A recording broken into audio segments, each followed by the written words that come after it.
And a very good morning to you. Welcome along to Tuesday mornings off the Ball AM. Or is it Wednesday? No, it's only Tuesday. 100% Tuesday. Yeah, I'm losing days at the moment because there's so many football matches on. The most important one of all time, obviously, was last night as glorious England defeated the mighty Tunis. It was a mighty performance from all three Lions. I really liked it. I thought the game was good. What I didn't like was, so I watched the game on BBC because I think when England are playing, you have to watch the game on BBC or ITV. You just have to, because like, what the hell are you doing? It's a waste of your time otherwise. But there was a great the giveaway line from Martin Keown in the second half was, Tunisia are really going to go for it now because they've seen what the lesser nations have been doing across this tournament so far. It's like, you're such a prick. And you don't even know it. You don't even know why you're a prick, Martin Keown. And yet, like, he's got loads of Irish heritage. He should completely understand that, like, they're not lesser nations. They're nations with a smaller, fewer people live in those nations. But they're not lesser nations, Martin Keown, you prick. The elephant in the room at halftime was very entertaining as well. It was like, when are they going to go into full conspiracy mode? And it took them about 8 or 9 minutes of halftime when Gary Lineker just stopped for a moment and was like, right.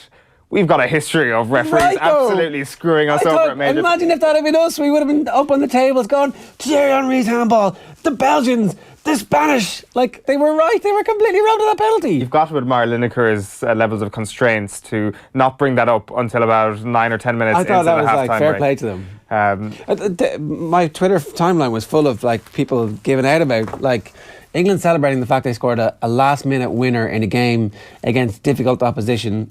Giving out about Harry Kane being urged to think about the Golden Boot by two strikers, one of whom has actually won the Golden Boot in his lifetime. Of course he's thinking about the Golden Boot. He thinks about the Golden Boot in every competition he plays in. He is, like Ronaldo and like Lukaku, is thinking about the Golden Boot, completely motivated by individual honours because he's a world-class footballer, like genuinely world-class footballer. I thought that England played quite well under the circumstances, created a load of chances, obviously a little bit nervous first time out, and why the hell shouldn't they be excited about the fact they just got a last minute winner? Well, yeah, and you've got to doff your cap really to the two Tunisian defenders who were like, do you know what? We're going to run in the opposite direction from Harry Kane right now. We're going to leave him wide open on the far post and let him kill our dreams of a big World Cup result. Also, the one thing that Harry Kane killed in the last moment was the back pages of the UK Red Tops this morning, which would have read treasonous Lingard or something for one of the stupidest calls in World Cup history when he's like, leave it Marcus, it's all mine. And then Marcus Rashford just leaves the ball go between his legs and he turns around and he's like, what are you doing, Jesse? What the hell were you thinking?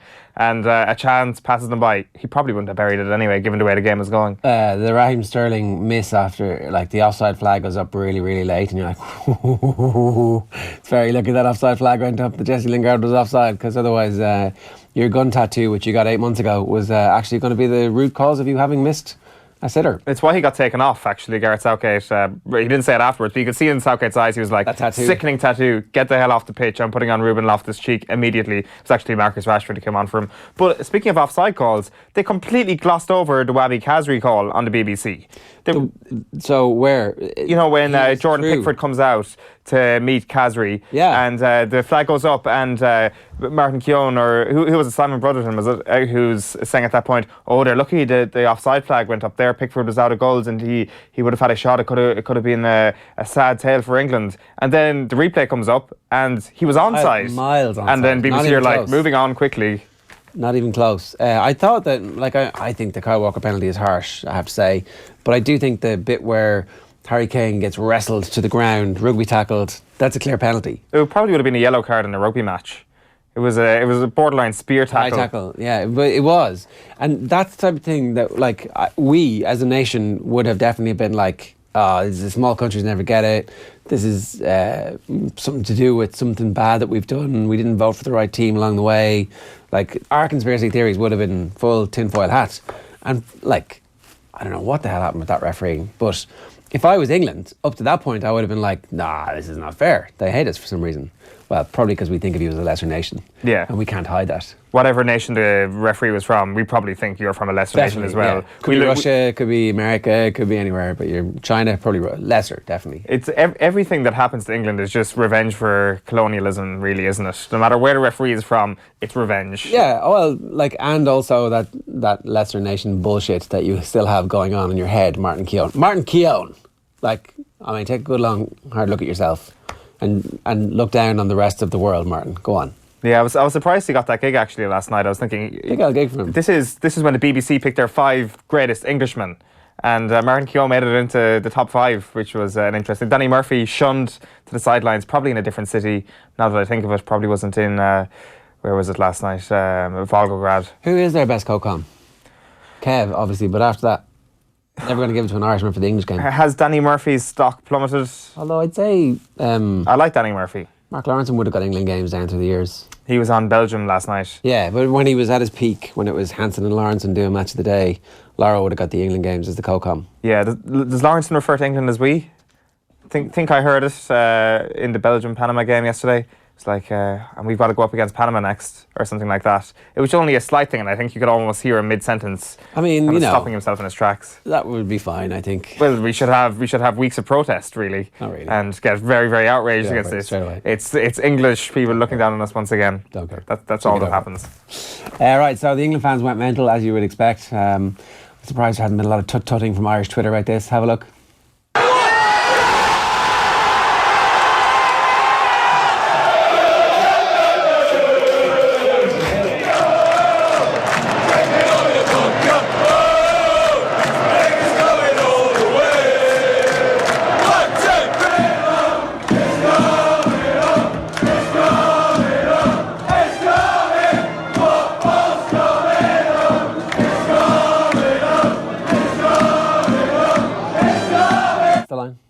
I haven't heard the song. I haven't heard it either. There obviously is an England World Cup song for Russia that has gone so far under our radar that even though we have a World Cup daily show, we haven't heard it. Yeah, I know. It's pretty bad work by everybody who works at the World Cup daily show. I'm blaming you. For that to escape. I'm not even sure if vodka is a big thing in Volgograd. You know, it's like, it doesn't seem to me like a place that gets completely in a vice-like grip by the cold winters of Siberia. Is it not? It's like obviously quite far down south. Well, until you actually look back to like 1942. Give everybody who's looking here a geography lesson. Where the hell is it? Well, it's down south. I mean, it's Stalingrad. Although now that I say that immediately, all I think is the bitter winters that revolved around the Battle of Stalingrad. So maybe they do need their vodka there, but I just thought, you know, it's more of a northern Russia thing, and maybe other parts of Russia have become acclimatized to their very stereotypes that don't necessarily dictate that city. But whiskey has Ireland in a vice-like grip, north, south, east, and west. Well, we're a small country, aren't we?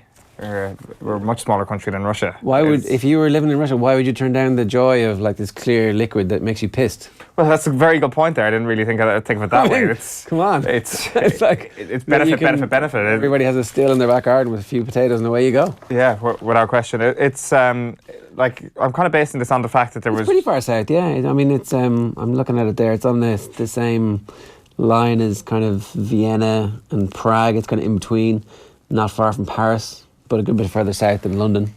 Yeah, so it probably does get a bitter winter, but it's not as like uber Siberian as some of the other venues we're seeing in the World Cup, like actual Siberia. Yeah. The other kind of thing last night is it's the second time for the football analysis. You stay for the geography lessons. That's what this is all about. It is, yeah. They don't cover the football analysis either, but you know what I mean. They come for nothing. I don't. Why do people even come here? It's strange that we've had two huge kind of games infected by insects in the space of such a short period of time, between Portugal and France in Euro 2016 and last night.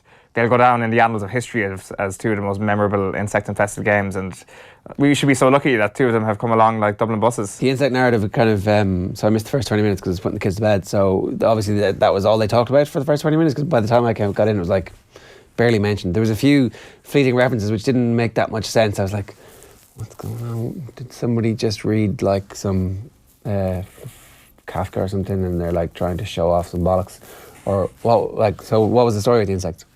It was just like severely humid. It is severely infested by these insects. I don't know why they were there. Nobody gave an explanation. What we did see, though, was Danny Welbeck spraying his face with insect repellent, and other players doing the same, and kind of getting vaguely affected by the whole thing. Daniel Taylor put up a tweet, actually, from the press box last night, which we might be able to bring up on the screen in a moment, of the actual gigantic nature of the insect that was there. It wasn't just midges.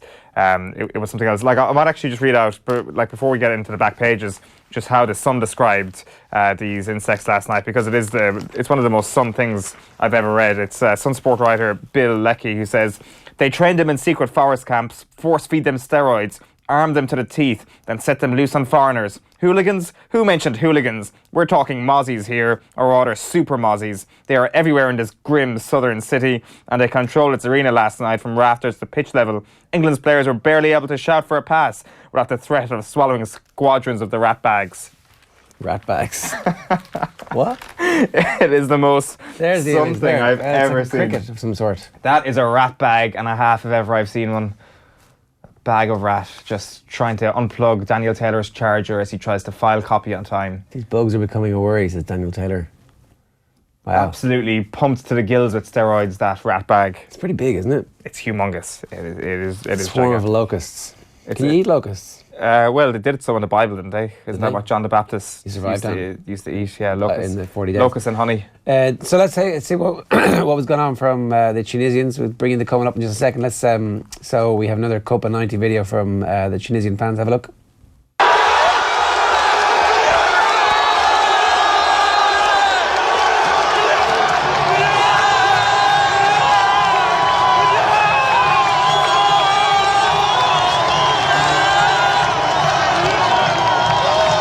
They're the scenes in Tunisia when the equaliser happened. Yeah, who would have thought like a Kyle Walker clothesline could have such an impact on a group of people? I'm sure if you show that to Kyle Walker this morning, he's like, yeah, I'm pretty proud of that. Yeah, I've had a cultural impact on a global, on a global scale, right? So here's what's coming up on the show. We are going to bring you our hurling bracket. Who's going to win the All Ireland? Who's going to be playing in the Ireland final? Going to break it down for you just so everybody understands exactly the nuances of the fixtures that are forthcoming. Obviously, also going to talk with Shane Stapleton about the Derek McGrath era at Waterford, which has definitely come to an end. McGrath announced to the board in Waterford last night what he told the players in the dressing room, apparently, in the aftermath of the game. We'll bring you the piece that John Duggan has done about the only GAA club in Russia. Speak with Andy Mitten about England's performance last night, how he reckons Spain are going to go after the 3-3 draw, and the arrival of Fernando Hierro as manager. And we'll be over in Moscow in just a couple of minutes' time. But now, first, it's time for the sports pages. OTB AM. Thanks to Screwfix.ie, championing the trade with a dedicated call centre. I love how our own Times make a liar of us with the, it's 7:50, we'll bring you the newspapers. And it's like, it's actually 8 o'clock already. Yeah, sorry, we were too busy talking about locusts and whether or not Volgograd was north or south in Russia. Yeah. A very important matter is covered this morning, so it's worth a 10-minute delay. Okay, so the order of these newspapers, we're going to start with the Irish Independent, and hugely emotional McGrath calls time. Says Derek McGrath will today outline why he will not return for a 6th season in charge of the Waterford Hurlers. He's given an interview to Eamon Keane, which will be aired on WLR this morning. Don't go Joe, IRFU upbeat on keeping Schmidt beyond 2019. So this is Joe Schmidt, who David Nucifora has been speaking about. Obviously, Nucifora is the major power broker at the IRFU when it comes to a lot of things, including whether or not the women should go to Australia, whether or not the women should have a full-time coach, who gets contract where and when. And he reckons that there's a good chance that Joe Schmidt might stay, but he doesn't know. Is the long and short of it. He's kind of speculating, and did suggest, certainly the papers are jumping to the conclusion that it looks like Andy Farrell will be his replacement if he does go, but that the line was, if he feels he's nothing more to achieve, then he'll probably go, which, the only way to have nothing more to achieve is to win the World Cup. But then if you win the World Cup, you kind of want to stay and defend it, do you? 4 years is a long time. I think it's going to be a major decision after the World Cup, even if they don't go all the way. which is obviously a big possibility given our history in the competition. I think it's just a 4-year cycle. I don't think Joe Schmidt's going to hang around for a World Cup beyond next year, to be honest. It's hard to know. Brendan Cummins obviously has somehow hacked into our servers and has seen our crystal ball, because he says, don't write off Limerick. They're still the best placed team to challenge Galway. A point that maybe he'll find we have some agreement with. Sports Tuesday in the Irish Times here is relief for faltering England as Kane delivers right on cue. That's a picture of Harry Kane's header 91 minutes into the game. And then News of Forest says Schmidt may stay on after the World Cup. That's the Jerry Thornley piece there. In that he's News of Forest defending not sending the women's team, says there was sensationalism around the coverage from people who didn't know any of the facts around it, and generally going on the offensive about their record when it comes to women's rugby, which is actually pretty pathetic compared to a lot of the countries around the world. But News 4 obviously doesn't feel that. And the other thing that News 4 said, which doesn't make the lead, which isn't on the front page of any of the sports sections there, is that Jackson and Olding could still play for Ireland, News 4. So for the immediate future, there's no thought that they will be considered. They are playing overseas, so at the moment, if you're playing overseas, you're not considered. It's not one for me to say, but I don't think we can make a comment on that. But I don't think anything is ever forever. Who knows what could happen or what will happen? So David Nusafora seems to be rowing back on what was immediately said in the aftermath of Jackson and Olding having their contracts cancelled / fired by the IRFU. In the aftermath of the Belfast rape trial. And the other comments that I just would bring you from News Sephora on this. The players now have found new contracts, so that's a positive for them personally, individually, and everyone just has to move on from that. It was a tough year in regards to that for the players, for Ulster, and for rugby in general. Hopefully, we don't go through that ever again. Tough year for the players, tough year for Ulster, tough year for Irish rugby. Maybe the bits where David Nusafora was talking about the complainant in the case were cut from or weren't carried by the newspapers this morning, but there's no mention of that in that. Onto the Times Online. Schmidt, sorry, not Times Online, Times Ireland edition. Schmidt deal is our target before Japan. So this is kind of more specific that they will actually try and time down before the World Cup in 2019. It isn't money that drives Joe, it's the opportunity to be successful. Coaches like players, they want to win, so I suggest that if he feels that he's done everything he can here, that he may go and seek another challenge. He's done a fantastic job and has cultivated a good set of coaches underneath him as well, so we're just going to have to be patient like we were the last time. And then he kind of confirms that I think everybody knew really that there was significant interest from New Zealand. They went hard at him, and that there's also been offers, big money offers from England and from France as well. Burnout forces McGrath to quit Waterford is Kieran Gallagher's story. The relinquishing of my position comes after 5 thoroughly enjoyable years working with the most committed, dedicated, honest and genuine players to represent our county. And then I'm just looking for the specific lines. During my term, I can honestly say that I held nothing back. I hope to learn from the values and principles that you, Waterford players, stand for. I look forward to applying these learnings into the future in different capacities. And speaking on WLR last night, he said, I'm burnt out because of the expectations I place on myself. So hopefully he finds a bit of rest and relaxation. And then that iconic picture of himself and Dan on Croker after the All-Ireland final last year, just heartbroken. The McGrath years, this team will be forever ingrained in my heart. And then Harry Kane, obviously his Houdini act. John McHenry, Brooks Koepka's heroics shouldn't mask USGA's Shinnecock-ups. See what they did? Yeah. Shinnecock-ups, that's a good one. And it's actually just a picture of Phil, which we didn't speak about on the show yesterday. Cheating Phil and surviving Phil. Cheating Phil or genius Phil. Like, so next time you're in danger of having the ball run off the green and you're like in contention, you just whoosh, and where do you play the next shot from? You take a 2-stroke penalty, but if you bang it, is that an extra stroke? So you bang it and it's like you take a 2-stroke penalty, you win the tournament, and they didn't disqualify Phil. It's like, well, you didn't disqualify Phil. It's the Phil Mickelson rule. I think we need to give more credit to Phil for the way he managed to strike a rolling ball on a notoriously difficult golf course, and it almost went into the cup. It just brushed the cup. If that had got in, it's like, you know what? Best shot of all time. Take the 2 shots back. It's all good. All is forgiven. We were never going to suspend you anyway, but no 2-shot penalty. Well done, Phil Mickelson. Yeah, he should have been DQ'd. No question about it. Like, it's absolutely based on the reputation of the man that he didn't get thrown out of the tournament for this. And the way, the brazen way he approached the media afterwards and was like, yeah, kind of thought about it, did it completely deliberately. I've often thought about doing it before. I mean, it was like a kid who's like drawing a crayon all over your lovely wallpaper and is like, do you know what? What I did there was absolutely gorgeous. I loved that little addition to your wallpaper that you spent £1,000 on, and it's beautiful. If you spend £1,000 on wallpaper and you've got kids, you're a fool. But I see the point you're making. I don't know. Part of me thinks he's already out of the tournament. What's the big deal? And then you realise, well, what if he wasn't already out of the tournament? Oh, it is a bit of a big deal, because if, say, somebody had been in contention and had done it and get you 2-stroke penalty and you win the tournament, because you could do it with Thursday, Friday, Saturday, or if you're like 6 strokes clear and you're like about to, I'll take my 2 strokes. What if it happens again? The USGA will be accused of double standards if they disqualify a person, and if somebody does it when they're in contention, they have to take more decisive action, and you can't be doing that. Yeah, and I think you can just change the rules. Like, there can be at the end of the year, Phil Mickelson, fair play Phil, he's very clever, he found a bit of a loophole in the rules of golf, and so we're going to fix that for you. Right, so look, I just want to show you this. It's the UK Times edition. This is the front cover of their supplement. You can forget Euro 96 now, Gareth. It's a bit early for that, lads. It's a little bit early. There's been no penalty shootouts, and not in a semi-final stage. It's like the opening game of the...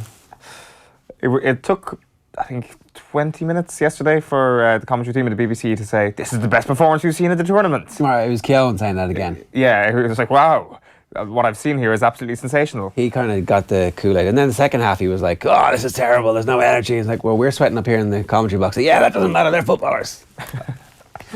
The back page of the Herald this morning is Captain Kane rescues win. England avoid disaster as striker hits Tunisia double. Sorry, the other annoying shit that they pulled was this Captain Kane nonsense. Well, I see in the Daily Mail they refer to him as Prince Harry, and it's like, no, there was literally a very famous person in your country also called Prince Harry. You can't go calling him Prince Harry. It's as simple as that. There's Captain another Prince Kane Harry. is also crap. Lise can't wait to renew Max Saga. That's John O'Loughlin there, who says he can't renew his midfield rivalry with Michael Darragh-Macaulay. It's Laois against Dublin in the Leinster final on Sunday. The back page of the Irish Daily Star says Harry Houdini, Kane saves England's blushes with late winner. He's also not Harry Houdini. He's not Prince Harry. He is Harry Kane, Captain Kane, as you might be able to refer to him as. On the back page of the Sun, it's Funisia, late Kane goal saves Southgate. Bye for now, says Derek McGrath. And Eden Hazard has warned Chelsea he will quit unless they sort things out this summer. This is like the 5th Hazard story we've had in the last month, where he's like, do something, Chelsea, just do something, sort it out, or else I'll be gone. Yeah, he's right. But he was brilliant yesterday, I thought. Getting kicked and just got up. There's Christophe Terrer had a link to a Belgian newspaper which had like all of the pictures of him on the ground at separate moments, and there's about 10 of them where he's like literally and he limped off, and he's got a bandage around his calf in the aftermath of the game, but he got up and he got on with it every time. There's a chance that they're the real deal. De Bruyne is playing in the wrong position, it feels like. Yes, he is. But and he's not happy with it. No, but like, you know what, it's the World Cup, suck it up. Maybe, and if they do manage to solve that conundrum around De Bruyne, then they're in a very good place. It does feel like they are a collection of individuals who are all in sensational form, whether or not they're a team who are going to be flowing through the motions and in form as a team remains to be seen. I think the first half performance leaves a lot to be desired from yesterday, despite the fact that Panama were just kicking them around the place. The back page of the Mirror is End of Dacia. McGrath calls time in Waterford after 5 years at the helm, and Captain Kane saves England's blushes. And then a couple of the UK. I can't stop thinking of Captain Kangaroo. Cigarettes and watching Captain. Well, you know what? Kangaroo. When I see a picture of Harry Kane here celebrating after doing his nation proud, all I can think of is Captain Kane. Harry Kane, the only Captain Kane there ever will be. Happy ending, says The Guardian. Captain Kane delivers England win with last gasp header. And the Daily Telegraph goes with Captain Fantastic. Kane so proud after late header seals opening win for England. Not bad, a brace in your first ever game in the World Cup as captain. It's been a good few years for him. It's going to be a bit better than Euro 2016, I dare say, for Harry Kane. Yeah, all right. I think I'm just tuning in to hear some Russian music there. And that means that it's time for some more John Duggan from Russia. Come on in, JD. Jer and Owen, how you doing? Look at you in your England jersey. No, it's my Tottenham jersey. There's a huge difference between Tottenham and England. Although I'd be kind of wary now walking around. Actually, just thought about that. Yeah, maybe that might be the best idea. But yeah, I've got the Christ the Saviour Cathedral behind me. This is today's history lesson, which was only reconstructed after communism collapsed. So it's only been open since 2000. So it's been here since the 19th century, the site. Right. The communists demolished it, Stalin, and then it was turned into the biggest open-air swimming pool in Moscow until communism collapsed and they reconstructed it back in about 2000. Boris Yeltsin, when he sadly passed away, was lying in state here behind me. So that was 2007. So that's today's history lesson, guys, on Off the Ball. I dare say you don't get great wear out of an open-air swimming pool in Moscow all year round, John. Oh, summertime is hot. But all year round, like, I mean, it's not too far away from doing it in Ireland. Like, an open-air swimming pool in Ireland wouldn't be a very sensible idea, would it? I can tell you the weather here, guys, is absolutely fantastic, scorching the last few days. So I think, yeah, it's very much 6 months of hell and 6 months of good weather. And sorry to put you on the spot, but when did they demolish it? Did they like raise it to the ground, or were there kind of walls left? Or raised? It was raised. Right, so that's a brand new building. Yeah, brand new building, but it looks about 200 years old, which is pretty good. And so was that built to the original plans? Like, I'm sorry, I mean, obviously we're here to talk football, and I'm like, well, it's pretty interesting. I'm not too sure of the intricacies of the architecture and the quantities surveying around it, but yeah, no, that's all I know. Tell me, what was so? My experience of World Cups is that, and major tournaments, is that when a game is on, everybody's watching that game. Was everybody in Moscow watching the England game, the Belgium games yesterday, or is it less taking over the entire country just yet? Well, I didn't. What I did is I went to the Irish Bar Katie's and watched both of them. For the first time yesterday, Red Square was open. For whatever reason, it wasn't open last week. I think they had Russia Day and a lot of stuff going on. So they have this massive construction in Red Square. So what I'll probably do is during the week, I'll go up there. But I'd say they're showing all the games there on a big screen. So they've got their certain fan fest. There's a fan fest for around 35,000 people down near the Luzhniki Stadium, and there was one in Red Square. And what I think, even though I didn't see yesterday, is that they're showing all the games there, and that's the congregation point for the locals and for the fans that don't have tickets. Do you get the sense that everybody's chatting about what's going on, like just kind of wandering around? There's like that the World Cup has gripped the normal Muscovites? Yeah, I think so. Yeah, I think it has. Now, Thursday helped, obviously. St. Petersburg tonight, where they're playing Egypt, will be a sellout. Vladimir Putin will not be there. I think he's on official business. But yeah, I definitely get the sense that from the reactions of the people on the metro to the fans of other countries, I get the sense that there's an interest and probably a degree of curiosity about this carnival, about this great show. What was the reaction to the Tunisia equaliser in Moscow last night? Were the locals ravenous in their celebratory ways to see England suffer?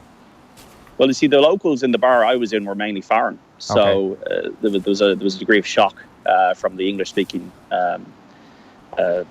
people that were watching the game. So it's classic England, isn't it? It was a BBC coverage, and as I'm wearing my Tottenham jersey and my 32-year passion for the club, and I want to see Harry Kane do well, I want to see Dele Alli do well, I want to see Eric Dyer do well, I want to see Davinson Sanchez do well for Colombia today against Japan.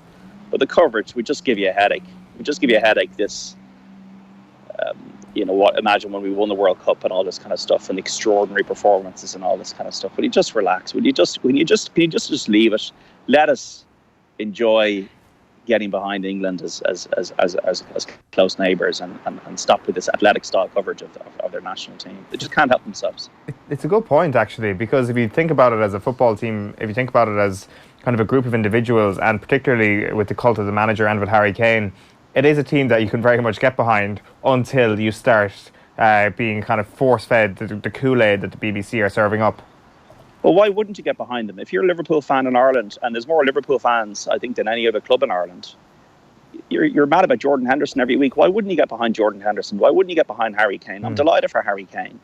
Now, of course, we have that rivalry with England as Irish Republic of Ireland fans. That there is that national rivalry which will supersede that. But I suppose my point is that I wouldn't have any negativity towards England. I hope they do well, but I just don't the coverage just is not in line with the reality of where they are in world football.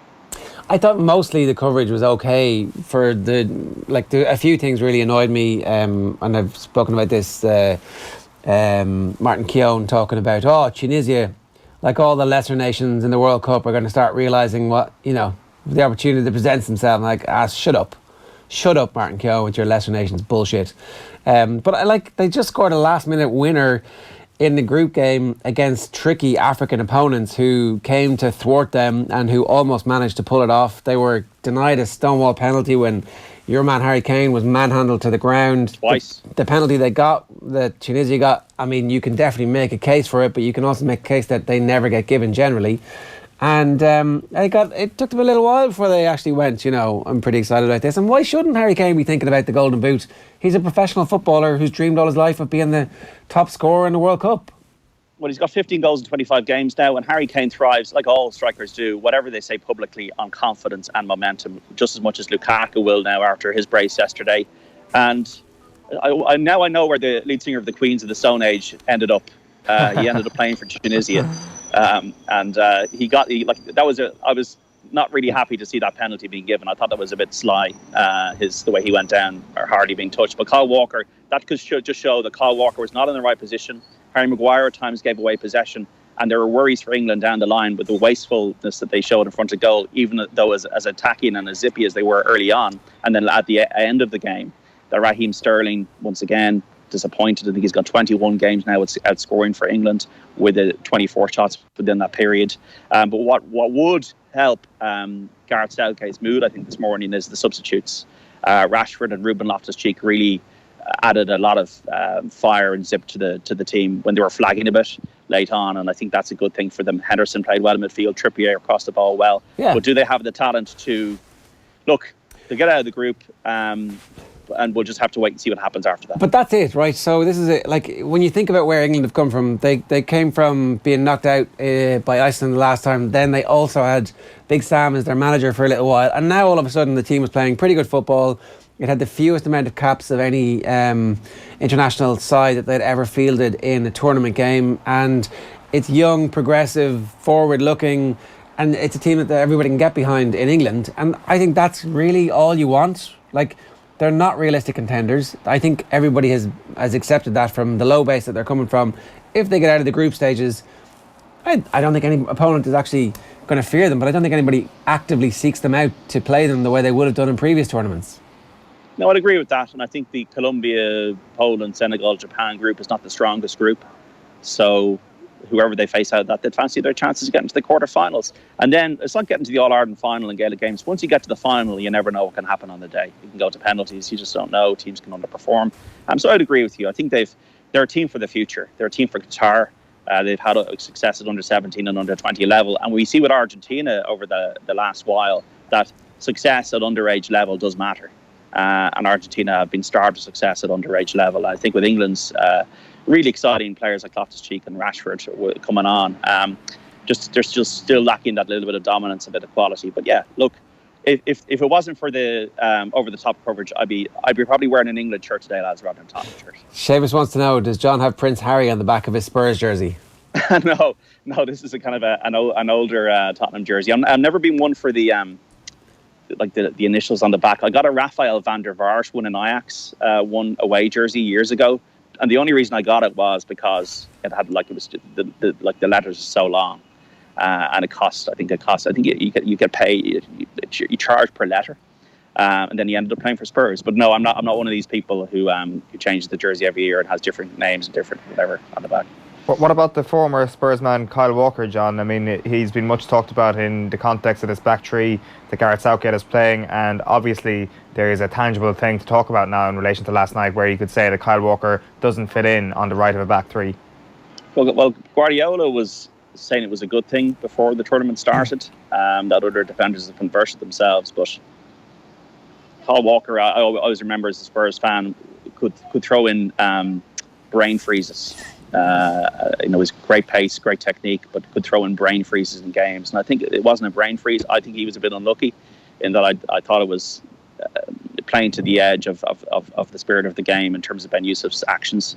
But he was on the position, he was on the wrong side, and he raised his arm, and you just don't do that in the box, whatever the intent or whatever. So, yeah, it would worry. I just think, like, in terms of their shape, that three doesn't look. It looks like a bit of a three-wheel car, lads.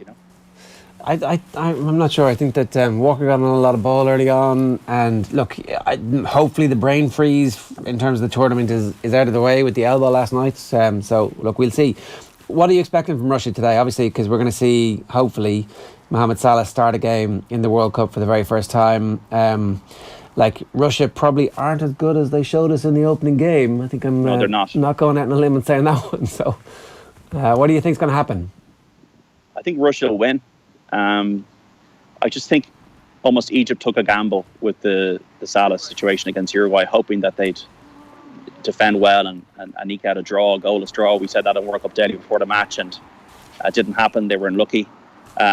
Cooper said before the game that he was fit. He wasn't. It would just concern me that he has to play. He just has to play. I mean, I don't think they cannot play him. But I think Russia, I would agree, are an ordinary team. The games I saw subsequently to the Russia-Saudi Arabia game, there was just absolutely no comparison. But Russia have their tails up now. They're almost it was a home game, fanatical home support. Cheryshev will probably come in for Zhagoyev, who is injured. I just think maybe momentum might swing at Russia's way. I mean, Egypt have never won a World Cup match. I think Egypt are the kind of team that will win matches by the bare minimum. And I can just see the likes of Golovin full of confidence now, maybe turning it Russia's way. But they are an ordinary team. Egypt are a pretty ordinary team, and I wouldn't be surprised if it was a draw. Yeah, it's also one of those situations where they test Salah's shoulder very early on. But it's like the Gaelic Games way, Jerry. Remember that you strap up the wrong shoulder. Now, in professional football, it's probably they're a bit more advanced than that. But remember, like, it was a Shawnee McMahon for Clare. I think he did his collarbone in 1995, and they strapped up the other shoulder, and he got a test in the Munster final. But it was the good shoulder. It was like, I mean, it wasn't like the game had been televised the week before. You saw him. He was hovering around there in the corner forward position with one arm. You're like, why is Sonny McMahon playing corner forward? But anyway, so look, what else? What are your plans now for the next 24, 48 hours? Where are you headed to? Well, I'm going to Poland, Senegal. I think Owen called it the Hipsters match, or the Hipsters group. They never played each other ever in international football, and I'm really interested in Senegal, I have to say. They got some top players, Koulibaly, the Napoli defender, of course Sadio Mane for Liverpool, everybody knows. Hasn't been as prolific at international level as he has been with his club, but as we all know, club footballers are better in terms of the star power of their teams. But they have Idris Gueye of Everton, Kouyaté of West Ham, and they're a pacey, physical team. Aliou Cissé, he was their captain 16 years ago when they reached the quarterfinals, is back managing them now. I think they're an unknown quantity that could surprise a few people. That's very interesting, their match against Poland. Poland have had a lot of injuries. They're an aging team. A lot of their players haven't been playing for their clubs, and a lot of pressure on Lewandowski. So that's an interesting match. Colombia, Japan. I'd expect Colombia to win that, with Japan changing their coach just months before the finals. James might not play. He's got a muscle problem. And then we have what I'm going to do tonight, lads, is I'm going to find a Russian boozer rather than an Irish one and watch the match with the locals. And then tomorrow it's Portugal, Morocco, and then it's to get one of those overnight trains to Nizhny Novgorod to follow Argentina and England for the rest of the week. Right, Argentina and England, that both twin diverging narratives at the moment. Well, stay safe on that overnight train and in that Russian boozer. Before we let you go, though, because a little bit later on we're going to play your video with the interview that you've done in the only GAA club in Russia. Maybe talk to us a little bit about that before we get into it later. Yes, Ger. Aisling Kinsella is the secretary of Moscow Shamrocks, who are the only GAA club in this great country in terms of size. So they set it up a couple of years ago. Adam Moore is the chairman, and they've just done a great job, like all GAA clubs around the world that hook up with the diaspora, that it's difficult to come here, as Aisling explains. The language is extremely difficult. I even know getting around the metro is tough.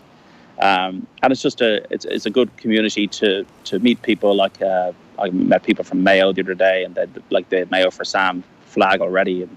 And it's just a great thing to see Irish people, and also people from other nationalities that have a link with the Irish community going out on a Sunday morning and learning the basics of Gaelic games and Gaelic football. And I just think it's heartwarming to see.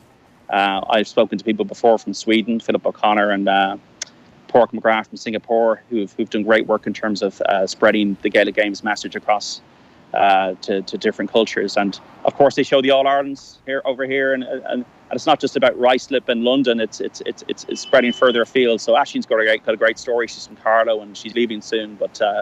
Yeah, I think it's been very beneficial for her. And I'd advise anybody who's travelling abroad or working abroad to try and see if there's a GA club in your city, or maybe even to set one up, because these things can be done. Croke Park are very supportive behind these kind of things. Yeah, I know Pat Daly always gets behind them as well. What do people do in Russia who are Irish? Like, what, apart from working in Irish bars, obviously, what else do they do? I'm not sure, to be honest. I haven't spoken to enough of them. I haven't seen enough of them. So I think they just go about their business and try and integrate with the community. There's a Russian English. There's an English language radio station called Capital FM here, which I was on the other night, which does serve the English speaking community here. But in terms of the what they do in terms of linking up with the natives, I don't know. Yeah. All right. Well, maybe any of our watchers from Moscow who are Irish could let us in on what it is that they're doing over there, and we'll be happy to give them a shout out. John, great stuff.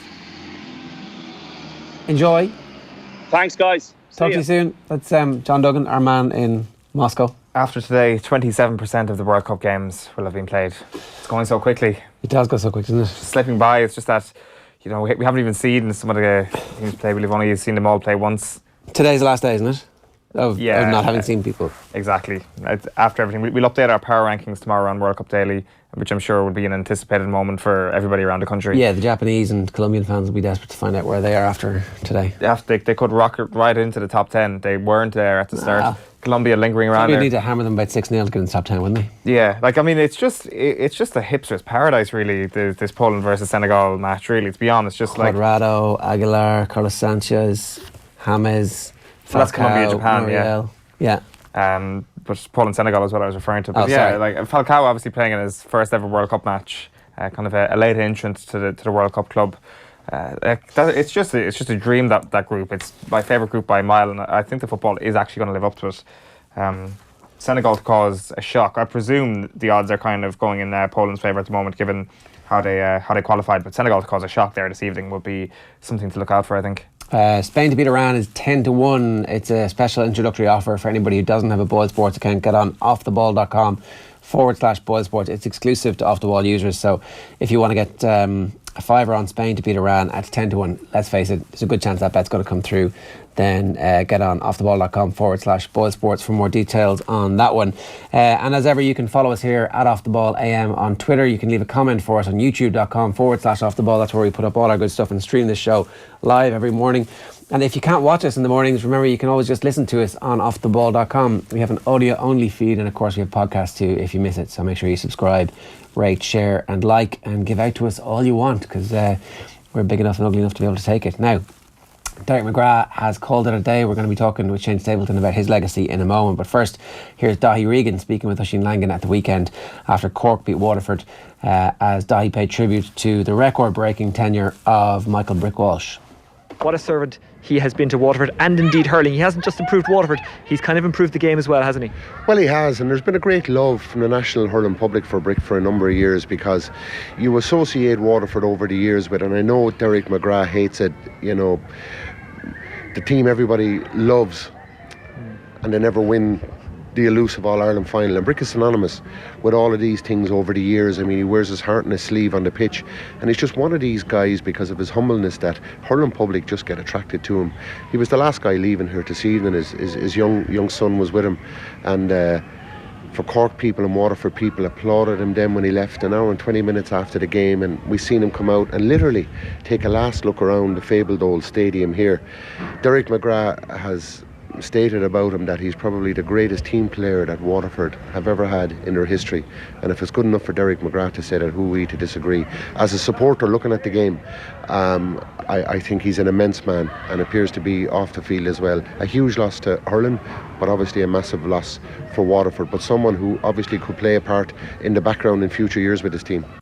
All right, Shane Stapleton's here. How you doing? Not too bad, yourself? We had you in. We were going to get Shane to do his power rankings, but he claimed not to have enough time to do them.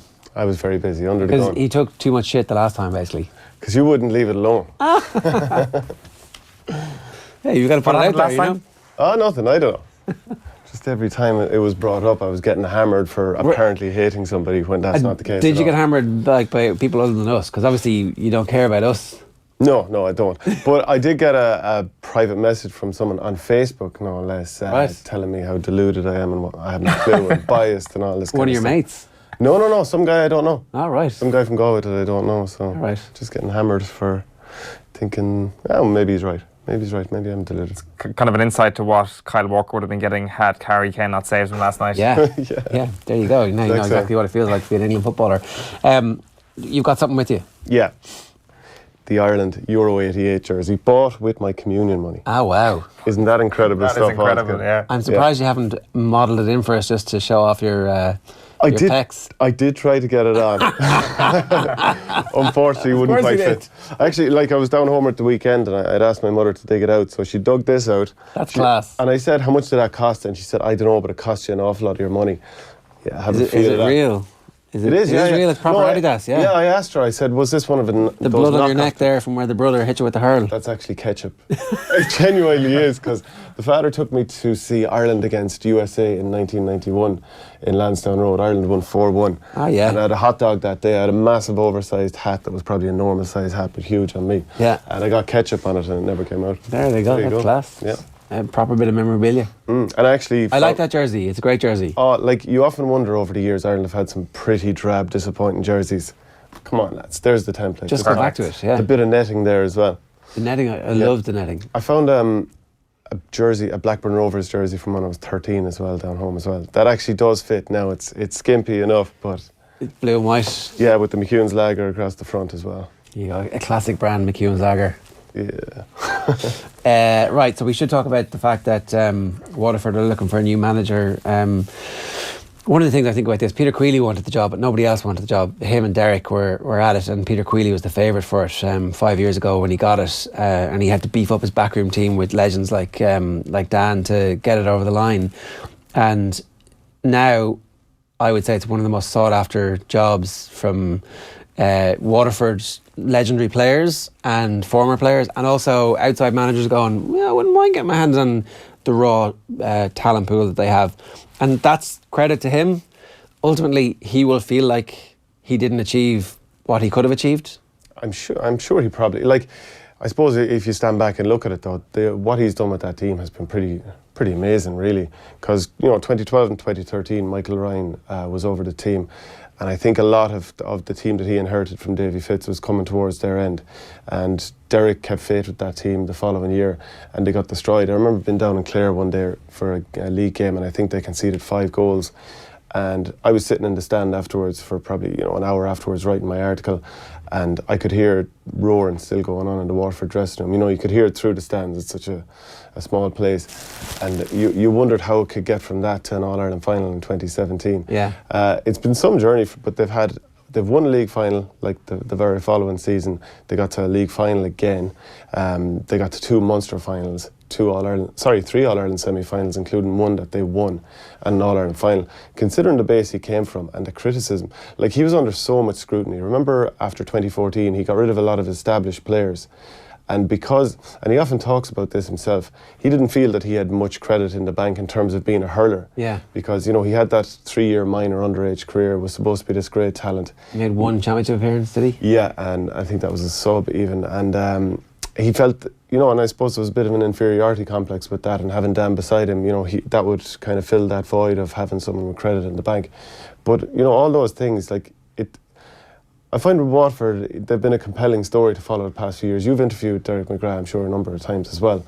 And he's just one of the great gents of hurling. And even if you're not part of his county, if your own county isn't winning, you'd want his to win. I think that's the effect he had. Yeah. Well, let's play a bit of him actually, because he was in with Joe at the end of February talking about his future. Have a look. So you're back teaching, are you, for the year, or what's the plan? No, I was back till January. I'm out now at the moment, Joe. Yeah, I'm back out again, so I'm on parental leave at the moment. Yeah. And so, what do you want to say now before a headline kicks off that says McGrath forced to leave teaching again due to inter-county commitments? What's the point you want to make about it? No, there's no. I had 14 weeks left on my youngest son Owen, and look, I think I've told you already in terms of without making it a big deal. It's probably my last go at it, in terms of 2018. So I just said the 14 weeks. I'll give it. I in between that I have a midterm break. I have the 2 weeks Easter holidays. I have the last week in May. So it's only about a 10 week parental leave as such. And I just said I'd give it 10 weeks of absolute effort and get the balance right, more balance right in terms of spending a bit more time with the kids as opposed to the hurling. And that's not becoming that's obsessive with the hurling, but I think the prerequisite of parental leave is that you have 2 children, and that's why you're there to look after them as such. And I think I've been spending a little bit more time with them, trying to help a little bit more with them, if you like. But yeah, that's the nature of just give it everything. I made a mistake last year because it became a whole debate on professionalism and but look, that's the nature of it, and maybe I've indirectly made a mistake again, but that's just, you can't hide behind the truth, No. I guess what comes to mind with that is, so there's this sort of parental side to him. And like the last couple of years, let's say, for example, last year, Tadhg de Búrca got suspended for the All-Ireland semi-final, and he was wearing that 5 with a circle around it as a reminder during the game, and I think some of the players did as well. And he was going meeting with Tadhg de Búrca's family just to talk over, we'll do everything we can to try and get you off. And it was the same with Conor Gleeson as well, that he's got this sort of, patriarchal sort of with the players. When they were going away on training camps, he'd set up study groups, camps for the guys who were still in college, and he just seems in all things to all men sort of guy. Michael Ryan, again, I mentioned the former Waterford manager, he had Derek as a player at De La Salle, and they won Munster in 2010, and they were going on to the All-Ireland semi-final then against Claren Bridge, who were managed by Micheál Donoghue. But Derek wasn't really featuring as a player, but Michael Ryan, he used to chat with him, and he met one day with Derek, and he explained that, maybe I do a bit of background on some of our players. And Michael met up with him again, and he'd done out this massive dossier on all the players. And he said a couple of players they didn't really use throughout the year. He started using more in the year based on what Derek had kind of pointed out to him. It's that's going to be the legacy of the man, really, isn't it? I know I suspect he's going to come back and do this job again in maybe 5-10 years or whatever it may be, but the legacy of this tenure is that man management, because the initial thing you think of as a manager, you think of the tactics, you think of the sweeper, but ultimately that's all irrelevant in comparison to what he's given to this Waterford squad on a human level. Yeah, and that's the thing. I mean, he's the most personable guy, even for the media. So imagine what he's like for the players then as well. And he got a lot out of them. And again, I go back to the criticism about, getting rid of some of the older, more established players. And then even the fact that so many of the legends of the counties were commenting negatively on using the sweeper system. Non-stop. They just chipped away the whole way along. You're like, shut up, lads. Yeah, that's his style of play, and that's what he's going to do. And look, he's going to live or die by it. And now the team has died by it. But that's he went for it. Yeah. You guys went for it in your way, and it didn't work. He's trying something different. That's what he's done. I don't know. He's principled. Yeah, he certainly is. And I think back over the interactions I would have had with his team over the years, and I think it was early 2015 they were playing a 1B game against Wexford in Wexford Park, and I took a picture and I saw there was something like 13 players in their own half, and I did a tweet saying Waterford are the Donegal of hurling. And a few days later I was interviewing Noel Connors over the phone, and I said to him, you're basically the new Donegal. And he kind of laughed it off. And then the following day he happened to be doing a media event as well. And he said in the media event, oh yes, some journalists said to me we're like the Donegal of hurling. And then that became the whole big thing that exploded.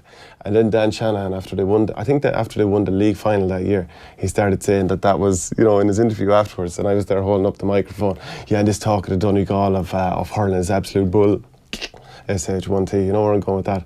And it's just kind of, it's funny the interactions you have with them over the few years, and you wouldn't really have that with other teams that you're not actually, when you're not from their county. There's nothing wrong with being the Donegal of hurling, is the ultimate point here though, is there? Did Derek McGrath help transport us to a point, and we're not there yet with Gaelic games and the notions of tactics, where it's okay to think about hurling in a way that isn't just pick the ball up and puck it up the field as far as you can. It is okay to think about it in an intellectual manner. It's brilliant. I love it because he's trying to get the best out of what he has. The point I always made in the last year or two is I thought that they were struggling to have really good, or struggling for really quality forwards. Yeah, so they had to put Ozzy Gleeson in forwards. And change the formation and that kind of stuff. Yeah. But they have evolved too, and we've seen them a lot with 15, the proper traditional formation this year, even though it probably wasn't fully traditional, but a bit more of it. You just haven't seen Devine play this year. You wonder what would have happened if he'd stuck around last year. He went travelling last year, and that was the kind of hallmark of this, was like every year players would go travelling, and it was like, off you go on and be men, go on and have a life. Like, you talking about? Are you thinking ruthlessness here? No, I'm just thinking that obviously it's the right thing to do. It's clearly the right thing to do, and I hope they all have much longer and more fruitful careers into the future. But he doesn't get to experience the benefits of that. No. And you'd wonder, even Tom Devine, how would they have gone in the All-Ireland final last year if, Shane Bennett went off early, injured? What if they had Tom Devine, who had done so well against Dahi Burke in the league game? Suddenly you can put Ozzy Gleeson back in defence. Yeah, if you want to, or maybe you've got Devine and Ozzy Gleeson in the attack line, because it's not like their back line was suffering for stars with Tyke de Burke and Dara Fives back there last year. All right, who's going to get the job? Who's like... Well, Sean Power seems like the obvious candidate anyway. I'm sure there'll be... Tell us about Power. What's his CV? Well, he won a first minor All-Ireland for the county in, was it 65 years back in 2013? He won the first under-21 title, I think, in 24 years in 2016 as well. He will know all the players, well, especially all the young guys, and it is mainly made up of the young guys that came through his hands. So he seems like the obvious candidate. Maybe Dan will fancy it, who knows?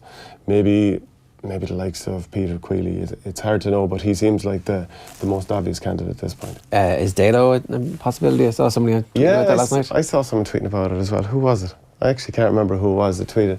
Maybe he will, because Dalo's got a lot to offer, but he's over Kilmacud Crokes at the moment. So you can double job that, can't you? Well, I think that would be heavy going, but I doubt he'd even appreciate it, especially from a cool rival. But I'd say Dalo's with Kilmacud for now anyway. Yeah, I mean, you can do a totally double job with club and county team. In no way, shape or form can you, because there's a huge effort. He was on Larkin. Yeah, Owen Larkin, yeah. No, there's way too much time and to try and beat you guys. Yeah. But to knock you off your effing perch. That's it, isn't it? Is that where this is going? Yeah. Another hatchet job. No, not at all. It's like, you're preventing Waterford from getting their proper county manager, the one that would lead them to the promised land. A butterfly flaps its wings and all of a sudden Waterford are denied. Here, we want to just run through the fixtures, because tomorrow we're going to run you through the Super 8s, but for now this is how we see things playing out. Our very hi-fi graphics. It's the official OTB AM hurling bracket. And side A, you've got Wexford versus a Joe McDonagh county. We think Wexford are going to win that game. They'll be in an All-Ireland quarter-final against Cork.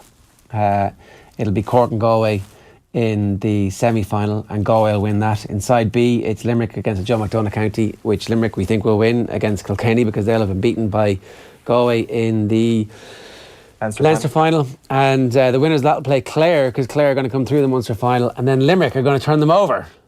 So you're saying Limerick against Galway in the final. So you're saying, wait, no, these are potential draws. You're saying Clare will win the Munster final. Clare and Galway are going to win Leinster and Munster and Leinster. Yeah, I think that's the only real bone of contention I'd have there. Who's going to win the Munster final? And Clare, it's a toss of a coin. Yeah, it's interesting that Cork and Clare have played. Is it something like they've played 11 times in the past 20 years. So Clare haven't won a Munster title since 1998, and since then they've played 11 times in Championship. There's been one draw, the All-Ireland final in 2013, one win for Clare, the replay, right. And every other game Cork have won. Right. And I think it's all bar the league game in Ennis, was it earlier this year? Maybe Cork have won pretty much every game. So they seem to have Clare's number, except maybe in a massive game that matters. But Cork have beaten them twice in Munster finals in the past 20 years as well. Right. It's incredible to think how close Clare were to getting eliminated from the Championship, just to where they are now when you're looking around thinking to yourself, They've got the highest trajectory in Munster right now. Yeah, I think that the joint meanest defence and the best attack in Munster. They were helped though by what happened on Sunday. I mean, like obviously the statistical breakdown would be based on averages, and I think Limerick's forward department just didn't fire on Sunday. Yeah, and again, like, you do wonder now, this whole playing 3 weeks in a row on the likes of Tip, Offaly, Wexford and whoever playing 4 weeks in a row. Is there not a bit too much to be made of it? I don't know, because Patrick O'Connor, the Clare captain, he was saying afterwards that they had the perfect spread. He was like, you play a match. 2-2. Sorry? The 2 and 2. The 2 break and then 2, yeah. Yeah, so Kieran Shannon had a good piece about the high performance conference last year, where three lads, I can't even remember who it was now, Podge Collins was one of them, and somebody from backroom teams, they had looked at it and gone, the 2 by 2 break 2 is the perfect scenario. But I think we've probably talked ourselves into it as well, because the small sample size has resulted in performances not being great. Like, I think you can take Offaly out of that. Yeah. Offaly are a team who didn't have the playing resources to last. They didn't actually perform brilliantly in any game. They might have covered the spread in 2 of the matches. Like, the bookies had that pretty much nailed. So you take them out and suddenly it's like, well, a bunch of the other teams weren't able to sustain it for 3 weeks in a row. But like, how much of that is psychological, that they were actually broken by the fact that their performances had reached a level where they were going out? Yeah, that's fair enough. And Patrick O'Connor's point probably ties in with that, because he said it's probably Tuesday. He said it was more mentally. He said by Tuesday or Wednesday you're only coming down off the first match, and then all of a sudden you're building up for a huge match at the weekend as well. So yeah, definitely it seems to be more of a mental thing. But if that is affecting your performance, then that can't be ignored either. Yeah, no, it's true. The other results that we have, pretty much straightforward. Limerick against Kilkenny. I think Limerick will win that game. Yeah, well, like, they can't be as bad as they were at the weekend. I saw everybody going, it's going to be a massive setback for them. These young teams sometimes need a bit of a setback. It's like, this is really easy. We've just come from nowhere and we're going to win this thing. But actually what they've got is a cold, hard dose of water, and now they have games. Like, so they're going to play Westmeath or Carlow. Yeah, they'll win that game. And it's not going to be hard for them. Don't get sent off, don't get injured. And then after that, they have probably Kilkenny. And the thing with taking a beating from Galway. Yeah, well, you'd imagine Galway are going to win that with something to spare. Remains to be seen, and who knows if Joe Canning's knee would be right as well. The thing for Limerick, assuming that they do get that far and it is against Kilkenny, they'll really want revenge for last year when they got knocked out in the qualifiers in Nolan Park. And they were really, really poor that day. I remember John Kiley afterwards talking as if they had just gone through a war and that they'd been heroic. I thought they were terrible, because Kilkenny were a team there waiting to be knocked off, and Waterford did in the next round. And there was real panic that day from Limerick. I remember a few times the ball was just on the ground. They could have picked it up and they just pulled on it wildly. And it was just such a lack of composure. And I mean, maybe the weekend's result in Cusack Park was an outlier. Maybe they're not as bad as an 11-point loss. But definitely, I think if they meet Kilkenny again, they seem to have far more composure this year, and I think they'll meet them head on. Yeah, now the only thing is that if they get over Kilkenny, then they'll be playing 3 weeks in a row, and everybody talked themselves into, 3 weeks. Can't do that, lads, you're screwed. But they'll have played the first game. You'd imagine they won't expend too much energy against the Joe McDonagh team. Now maybe we'll be proven wrong, because these Joe McDonagh teams have played 5 games, 6 games by the time of that, and maybe all of a sudden confidence will be high, because so hang on a second now, if 3 games leaves you knackered, why is 6 games not leaving you completely out on your feet? At least at this occasion, it's deserved that you should have to play 3 weeks in a row, because that gives the team with the higher seeding an advantageous position, which is the way it should be, whereas in the round robin it's just look at a draw, which you could definitely argue is unfair. Can I throw in another thing actually as well? Is John Conlon up there for Hurler of the Year at the moment? Oh, 100%. Yeah, without question. Yeah, he's been fantastic. Even so he was very good when they won the All-Ireland 2013, 2014, even when Clare flopped. Remember one day against Wexford, they went down to 13 men when they got knocked out, and he scored, I think, 1-5 that day. He's 29 now. Yeah. It's because I presume I'm the same with a lot of people. It was just kind of like 2013 kind of burst into the consciousness for a lot of those Clare players, Conlon being one of them. And you naturally assume, those lads were all under 21 that year, because the entire team played in the under 21 final afterwards. It's an Indian summer almost in his career, although it's probably doing that a little bit of an injustice considering he's still in his 20s. Yeah. But he's certainly reached the peak of his career. Hurler of the Year right now, you'd say. Yeah, and it's working so well with having him and Shane O'Donnell inside, because Shane O'Donnell's runs are fantastic. There's always questions over his shot selection and whether he's not just throw it over the bar. But Conlon, geez, 4 points from play the other day again. And Mike Casey has been really good anytime I've seen him. Brilliant in the club championship all year for Na Piarsaigh, and had a really, really rough time. Who are the other contenders? I mean, obviously, like Galway will have some contenders by the end of the season. I'd say Pádraig Mannion will be up there again. I think he was definitely someone who should have been nominated last year. Daithí Burke has been exceptional. Conor Whelan, I think he's just waiting to explode again. He had an unbelievable battle with Eoin O'Donnell, the Dublin cornerback, last week. He got a couple from play, including a ridiculous, those ones that Peter Duggan and maybe Conlon scored again from the sideline against Tipperary. It was the same job again. And he did it from the left hand side. He did it on this side with goals over there. So tougher again. And himself, Eoin O'Donnell, who is an unbelievable man marker, had a great battle. And O'Donnell broke even kind of for the second half a bit, but Whelan's pretty unstoppable. I think Noel Connors is the only man to really keep him down last year in the All-Ireland final. So I'd put him up there as well. Just on that Clare forward line, when you mentioned the names there, it's looking fairly formidable now at this point. When you look at the likes of Conlon, O'Donnell, you throw Podge Collins in there, you throw Tony Kelly in there, you throw Peter Duggan in there, and they're all pretty much locked down to start at this point, really. And it's a forward line with a lot of variation. It's a forward line that makes sense. And I know you made that point before about Galway. And there is kind of a whiff of Galway about this Clare forward line where they've got the right players in the right places. Yeah, maybe the right players in the right places. I wonder, when they do come up, if they do come up against Galway, and I'd like to see that matchup, will they physically be able for it? I actually wondered, was that going to be an issue against Limerick? But again, we don't know, was the 3-week thing an issue? Limerick are huge. I think the two Morrissey brothers, by the way, Dan and Tom Morrissey, they're on the trajectory for All-Stars. They were brilliant, weren't they? Yeah, they're not. I don't think they're been spoken of massively, but they should be. I do wonder about Clare though, that 2-2, has that worked out really well for them? Did they catch a team on the hop? Or do you say, fair enough, they've beaten Tipperary, Waterford, Limerick, and they only lost to Cork in the last, during injury time, Seamus Harnedy got a goal. Yeah. So, I've been hammering Clare for the last few years because they've done nothing outside the All-Ireland in a decade. But maybe this is their time. Yeah, and also they are a team who've actually won All-Ireland, so they know what it takes. Yeah, most of their players do. And was it Donald Maloney or Jerry O'Connor said afterwards, I'd say most of those lads don't know where the medals is, where those medals are, because, it counts for nothing in this tournament. Yeah. All right, good stuff, Shane. Thanks very much. Cheers. Brian O'Driscoll was in studio last night, looking forward to Ireland's final test against the Wallabies and predicting a win. It's been an incredible season.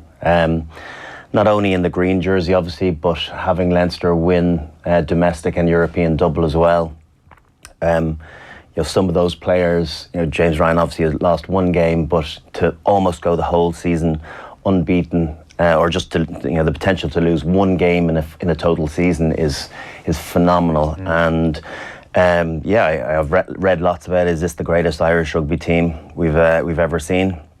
I think it's hard to argue against that.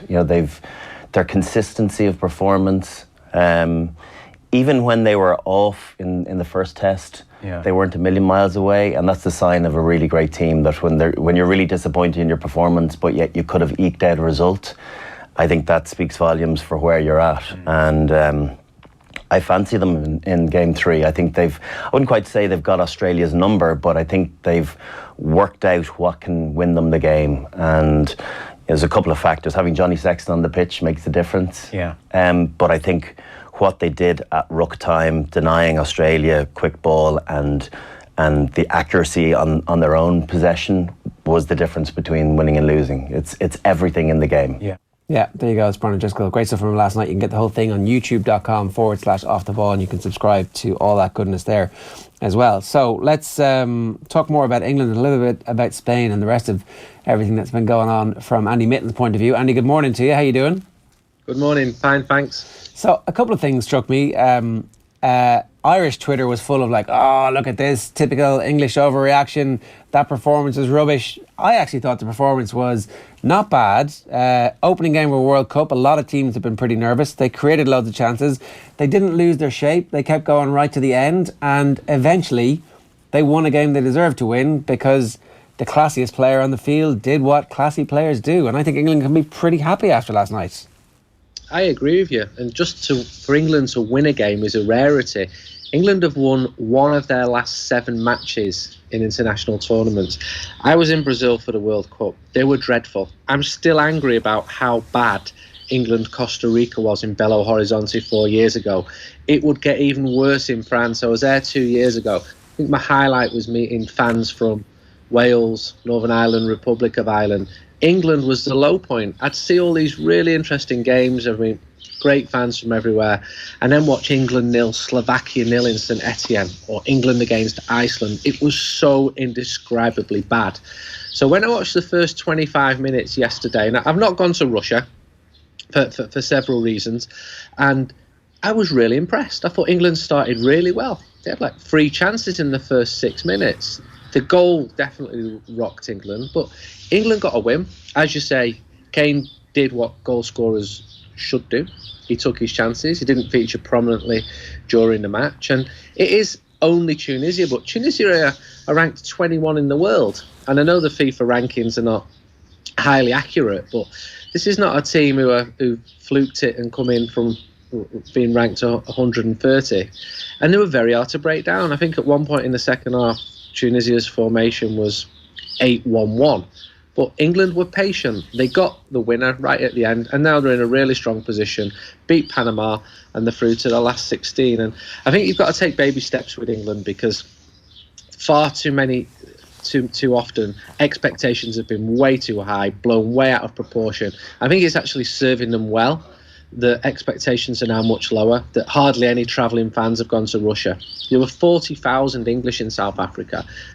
For all the failings of the team, the numbers of travelling supporters were fantastic. And I know there's an element of idiots as well. I was in Marseille a couple of years ago. But I spoke to a lot of England fans, and I've not really watched a lot of England games in person because I've always tended to focus on club football. And I felt sorry for them. I thought, you're paying all this good money. You watch Torquay United, you watch Hull City. Most of the big cities, you don't see flags from Manchester or Liverpool at England matches. It's villages and towns. And I remember speaking to one Torquay United fan thinking, where do you get your happiness from in football? Because it's not from your club, and it's certainly not from your country. So there was a shard of light in Volgograd last night. Yeah, like you mentioned the lack of expectation, and I think that's been fairly well played up, and the happiness in the camp, just the squad chemistry has been played up to no end at this point. But really, at the end of a result, it's that result and the momentum you can get from that gets augmented a little bit by the positive nature of the camp. And this is when we start to see why this matters, because if a defeat had happened, things would have been okay, you'd imagine, or if a draw had happened, they would have been able to steer the ship to a level where things aren't going into full disaster mode given the happiness in the camp. But now that it's a win, everything just looks so much rosier as a result of the way Gareth Southgate has nurtured this good mentality in the squad. Yeah, and people talk of the mentality and the atmosphere in the squad. There certainly seems to be a lot less of the inter-club rivalries, which scarred England in the 90s. You had very, very good players. Your Scholes and your Beckhams and your Nevilles from Manchester United, with your Carragers and your Gerrards from Liverpool, but they didn't get on. They didn't like each other. They do now, but it's no good now. When they were playing together, you had these really strong rivalries. And I spoke to lots of players who played for England in the 90s. They didn't enjoy it. They said it was full of cliques, players gambling at the back. And this squad is much younger. There seems to be more of an innocence about it. They seem to be handled better in terms of the media. There was quite an impressive media open day last week where every player was available to speak, and they were treated a bit more like adults. And I think the media has got to be a bit more responsible as well, because they've blown smoke up the backsides of England far too much in advance of previous tournaments and got hopelessly carried away. A win against Tunisia doesn't make England world champions elect. And I think if there's a weakness of the English mentality, it's that they'll be rushing out to buy flags this morning. But imagine if England were to beat Belgium. That's when people will get really carried away. But I take the general thrust of what you're saying. It is positive. There were some very positive performances from the lesser names last night. I thought Harry Maguire did well. I thought Kieran Trippier did well. England lack a creative midfielder of the type of Paul Gascoigne or maybe of Steven Gerrard. But nobody expected England to really go beyond the quarterfinals here. If you compare them to Belgium, that would be a real true test for England, because Belgium are a far better squad than England. But I would have cautious optimism as far as England go at the moment. Yeah, I mean, when you say cautious optimism, I think reaching the quarterfinals would be great and acceptable. And if they were to go out and play relatively well in the process of going out, I would say that's a major step up from what happened 2 years ago. And for a young team, that's about right.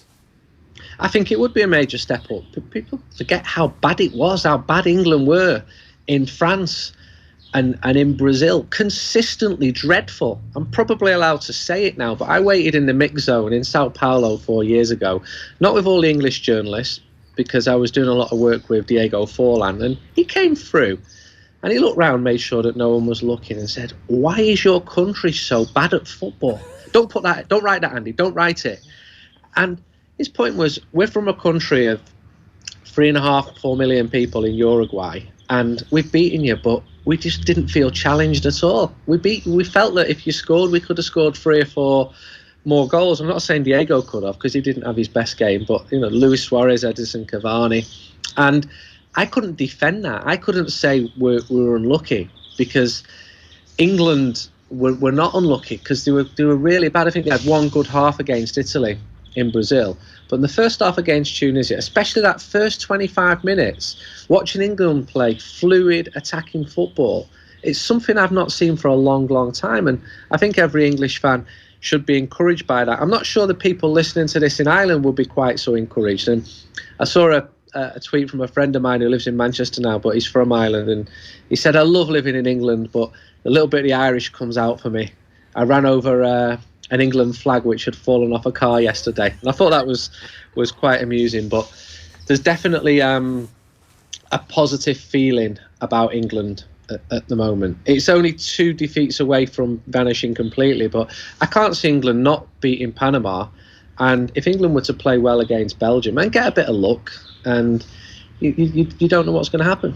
Yeah, I mean, I guess if they were to get 6 points and qualify from the group, happy days. But if they were to get 7 or anything better, then suddenly that bandwagon starts to roll into overdrive. And I don't know, I just thought there was enough about the quality of play in patches last night to start for England fans to start feeling a little bit confident heading into it. So who knows what's going to happen next. Are you watching the games on BBC coverage, or are you watching the games on Spanish coverage as a matter of interest? I wanted to see what you thought of the I'm watching both. I mean, I know lots of the former Man United lads out there, so I'm being a school teacher, and Ryan Giggs is doing stuff for ITV, Gary Neville is, Patrice Evra is as well. Roy Keane, who doesn't need any help on what to say, he's doing stuff. I wouldn't mind a Roy Keane being English of Roy Keane age 25 to 30. That would be good.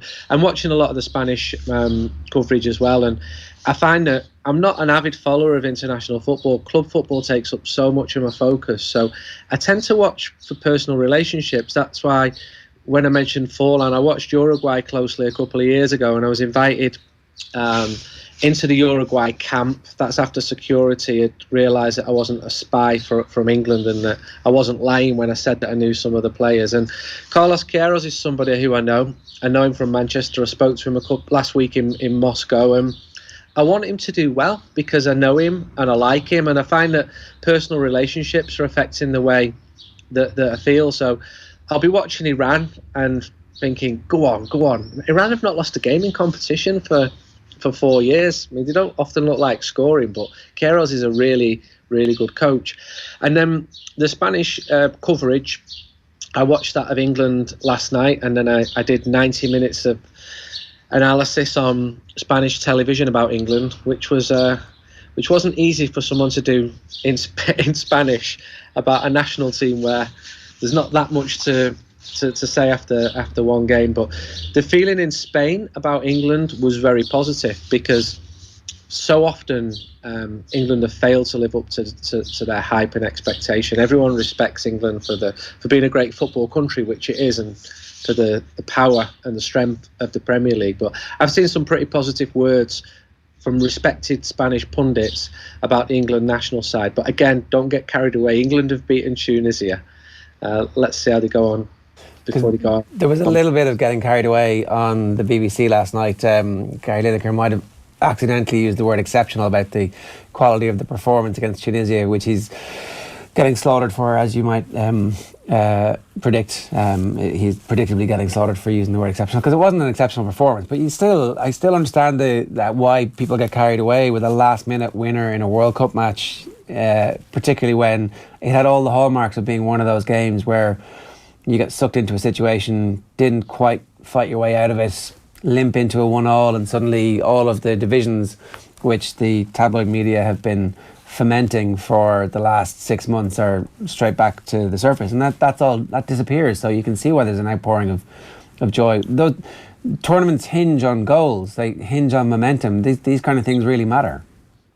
Football is really, really important in England. I did a derbies book and travelled to 26 countries around the world, and I don't think I found anywhere in the world where football matters as much as the north of England and maybe Glasgow, but cities like Newcastle and Liverpool and Manchester. And I'm in Spain and covering Barcelona and Real Madrid, and football just isn't quite as important there. Now, your typical Catalan might say, yeah, but you've got nothing else better to do in Manchester because it rains all the time. We can go to the beach, we're more cultured than you, we're actually superior than you.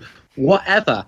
My mum, who doesn't go to games, knows what's going on at Manchester United. It is a real talking point, and England expects. It is a huge, huge football country. And when I saw how many England fans were in South Africa and even Brazil, massive, massive numbers. Now, I know there's a big population.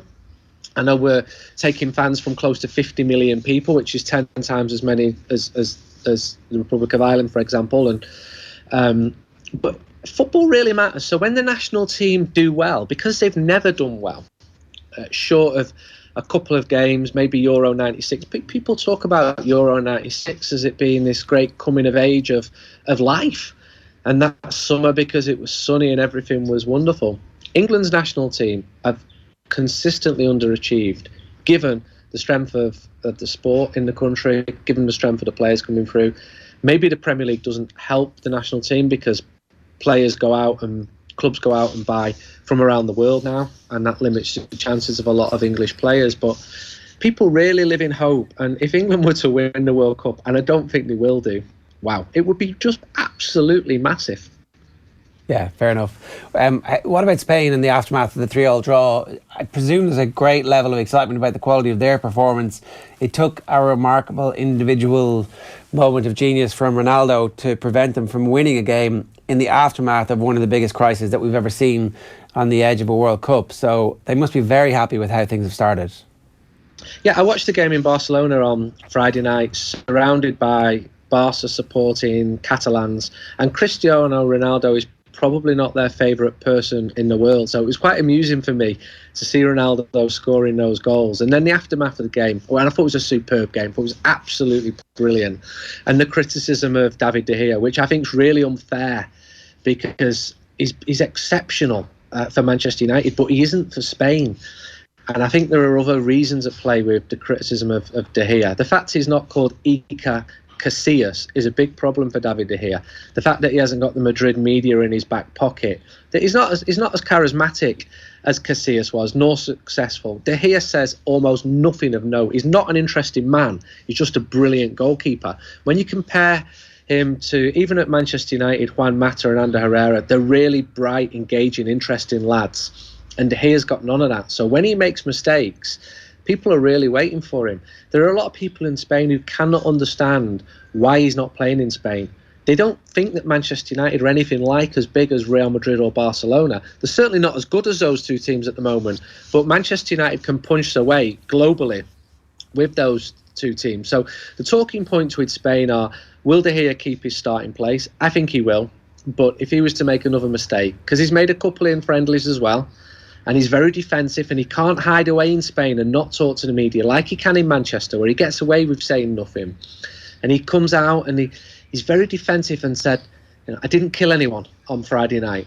And of course he didn't, but football attracts the irrational, it attracts the passionate. And you see opinions, especially on social media, in the immediate aftermath of events, and some of them are unedifying to say the least. But I think Spain were also praised for the way that they didn't win. They were in a position of control, but Portugal are the European champions. Spain had lost the manager 2 days before. You can take positives But Spain conceded 3 goals. When they won the World Cup in 2010, they only conceded 2 goals in the whole tournament. So that draw, it dampened expectations a little bit. But Spain aren't coming into this tournament as world champions like they did last time. They're coming into it with a very, very good team, a new manager, and people hoping that it's not the disaster that Brazil was 4 years ago. Well, what was your sense of the mood around Catalonia last week when the Julen Lopetegui news broke, the chaos that ensued? Was it sort of a slapstick view of events in the Spanish Football Federation? Depends which Catalans you asked. I spoke to one person who is firmly of the view that Catalonia should be independent from Spain, and he found it hilarious and wants Spain to lose matches. Now that surprises me, but there are people like that who exist. People who live in Spain, pay their taxes to the Spanish government, who want Spain to lose. I was in Spain when the country won the European Championships in 08, in 12, and won the World Cup in 2010. There were big parties here.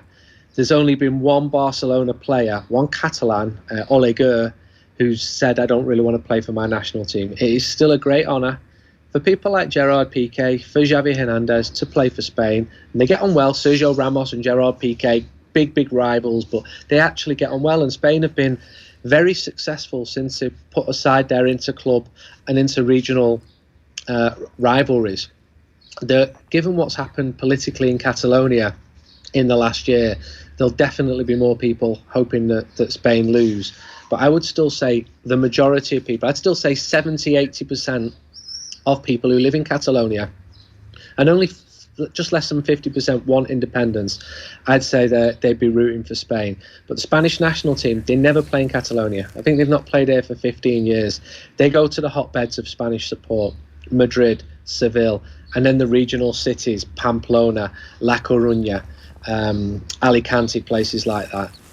Barca is a much bigger deal than Spain is in Catalonia, just as Manchester United or Liverpool are a much bigger deal in Manchester or Liverpool than England are. Andy, we've been seeing dispatches from Jose Mourinho working for Russia Today as a pundit, and it's just interesting to see him in that environment. He's not a great pundit so far. He's been very kind of, not the type of... He's been very measured and calm, and exactly what you don't want from a pundit. There's been no theatrics, there's been no anger. There's almost a sense that he might be looking at some of these players as potential recruits down the line. I'm sure that if he's doing his job properly, he should be looking at every potential player as a potential recruit for Manchester United. It's a busman's holiday for him. He's being paid to be a commentator and being paid very well. And Russia Today is not without his critics, and I can understand that. And Mourinho was criticised strongly for taking the money from effectively the Russian state to do that work. But if you compare that to Ron Atkinson at Man United, 86, the club felt that he took his eye off the ball.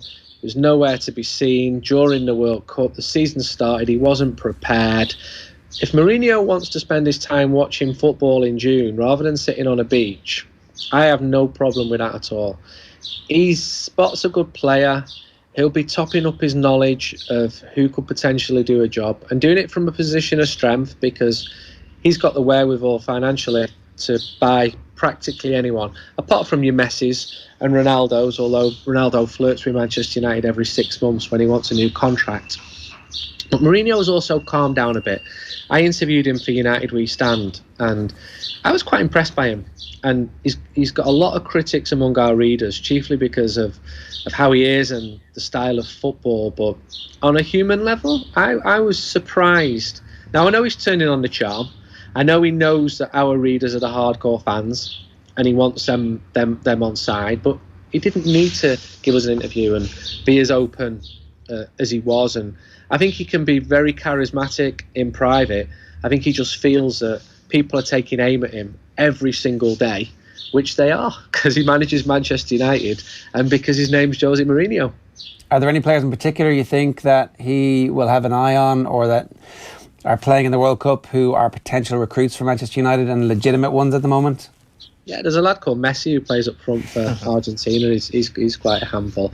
I think it's in Mourinho's interests to keep his opinions to himself. There's absolutely no advantage for him to be saying, I really like this Serbian central midfielder at Lazio, and I'm going to go all out to get him, because Lazio will just get that information and be, okay, that's 90 million euros.